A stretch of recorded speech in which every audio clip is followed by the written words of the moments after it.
अस्सलाम वालेकुम dear students. आज का हमारा टॉपिक है storage and maintenance of drug.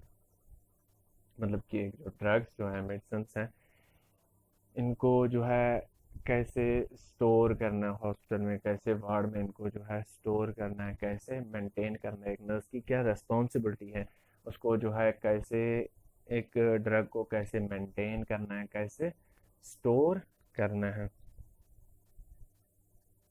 So all the medicines and drugs must be checked as they are received from the dispensary। जब भी कोई ड्रग या मेडिसिन डिस्पेंसरी से आती है तो उसको पहले चेक करना है। कि उसका जो है एक्सपायरी डेट चेक करना है, उसका जो है लेबलिंग चेक करनी है, ठीक है ना। तो जो कोई भी ड्रग डिस्पेंसरी से आएगी तो उसको पहले जो है चेक करना है और जो है साइन करना है। एंड जो भी dangerous drugs are given by special order and every dose should be accurate. Medicine cupboard should be kept in a room near to the wall. जो मेडिसिन कपबोर्ड है वो should be kept in a room, वो room में होना चाहिए। और ये जो है ये वार्ड के नज़दीक होना चाहिए, वार्ड से दूर नहीं होना चाहिए। All poisonous drugs must be kept separately in separate cupboard. जो भी पॉइजनस ड्रग्स है उनको जो है उनको हमने सेपरेट रखना है, उनको जो है अलग रखना है। And it must be kept locked and the key should be with master. जो भी मतलब कि पॉइजनस सब्सटेंस है वो अलग जो है अलग कपबोर्ड में रखना है, और उसको जो है उसको लॉक होना चाहिए, और जो की है वो सिस्टर को देनी है, वो मतलब कि सिस्टर के पास होती है। Medicine for external use should be kept in A separate part of cupboard. जो भी मेडिसिन लाइक एक्सटर्नल यूज होते हैं या इंटरनल यूज, वो जो है सेपरेट रखने हैं, वो अलग अलग रखने हैं। The cupboard should be kept in well lighted and poison बोतल शुड बी क्लियरली लेबल्ड। जो कपबोर्ड है जिसमें मेडिसिन होता है वो वेल लाइटेड होना चाहिए, और जो पॉइजन बोटल्स है उनको जो है लेबल होनी चाहिए, उन पे लिखा होना चाहिए।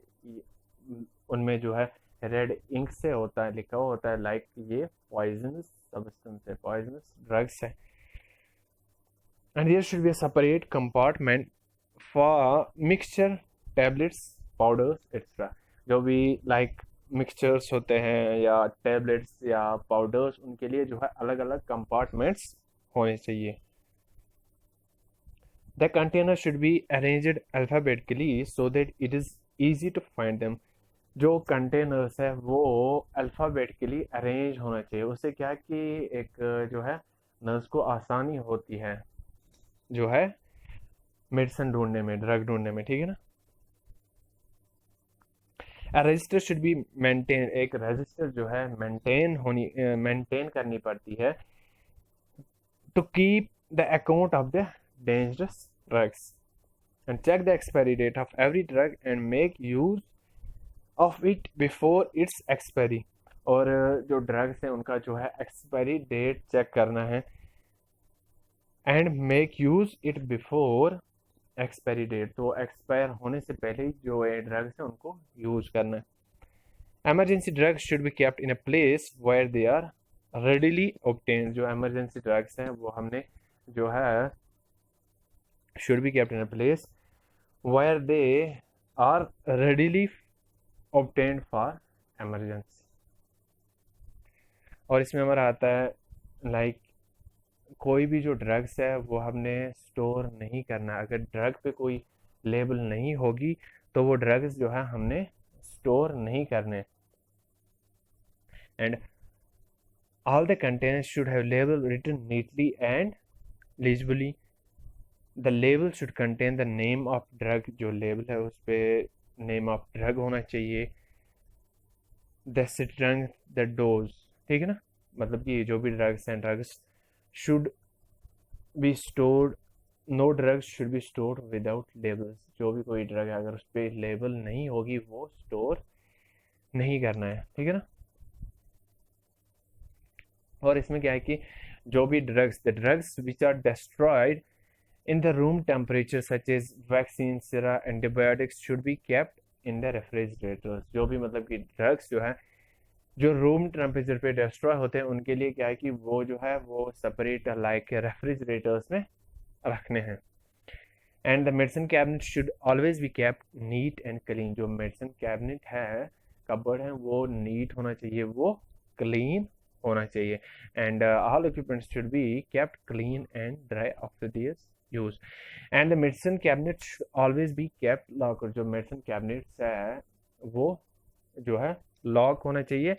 And the key should be kept where only doctors and nurses have access to it.